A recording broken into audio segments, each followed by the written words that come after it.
19वीं सदी के आखिर में ब्रिटिश हिंदुस्तान पर हुकूमत कर रहे थे और मगरिब में अफ़गानिस्तान एक खुद मुख्तार सल्तनत थी। ब्रिटेन और अफ़गानिस्तान के दरमियान पहले ही 3 बड़ी जंगें हो चुकी थी, इसलिए वो चाहता था कि दोनों के दरमियान एक वाज़ेह सरहद तय हो जाए।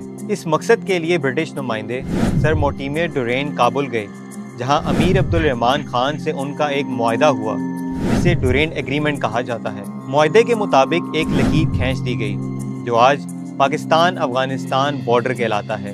ये सरहद तकरीबन 26,040 किलोमीटर लंबी है जो पहाड़ों, दरियाओं और रेगिस्तानों से गुजरती है। पाकिस्तान का कहना है कि ये कानूनी तौर पर तस्लीम शुदा सरहद है, मगर अफगानिस्तान में मौजूद बहुत से ग्रुप्स जैसे तालिबान इसे ज़बरदस्ती खींची गई लकीर समझते हैं, जिसने पश्तून ट्राइब्स को 2 हिस्सों में तकसीम कर दिया।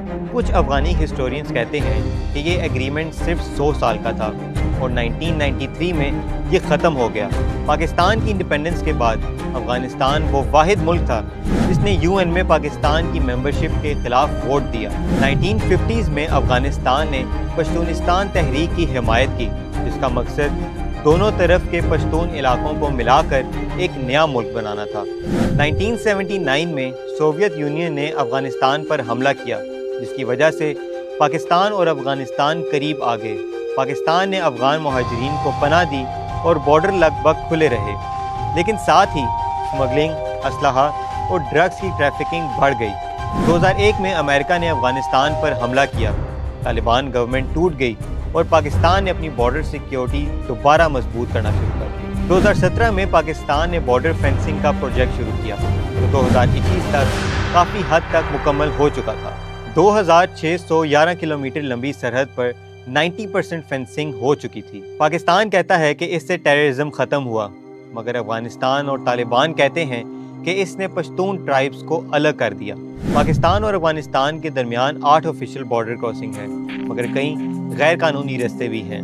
चमन और तुरखम बॉर्डर पर क्लैशेस बढ़ गए। कभी तालिबान फेंसिंग तोड़ने की कोशिश करते हैं तो कभी पाकिस्तान अपने चेक पॉइंट्स मजबूत करता है। इससे ट्रेड भी डिस्टर्ब होती है और दोनों तरफ के बॉर्डर्स भी बंद रहते हैं। ये सिर्फ पाकिस्तान अफगानिस्तान का मसला नहीं।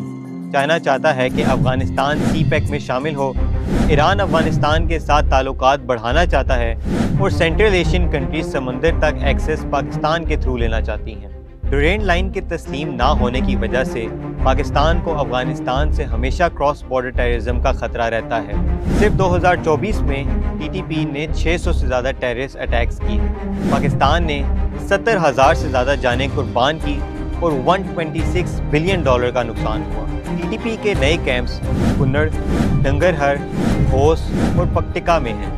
BLA और मजीद ब्रिगेड भी CPEC को नुकसान पहुंचाती हैं। पाकिस्तान अफगानिस्तान ट्रेड वॉल्यूम 2.5 से गिरकर $1.5 बिलियन रह गया। KP की इकॉनमी बहुत मुतासिर हुई। रोज़ाना करोड़ों रुपए की स्मगलिंग होती है, इलेक्ट्रॉनिक्स, टायर्स, दवाइयाँ और इवन वेपन्स। पाकिस्तान 40 साल से 4 मिलियन अफगान रेफ्यूजीज़ को होस्ट कर रहा है।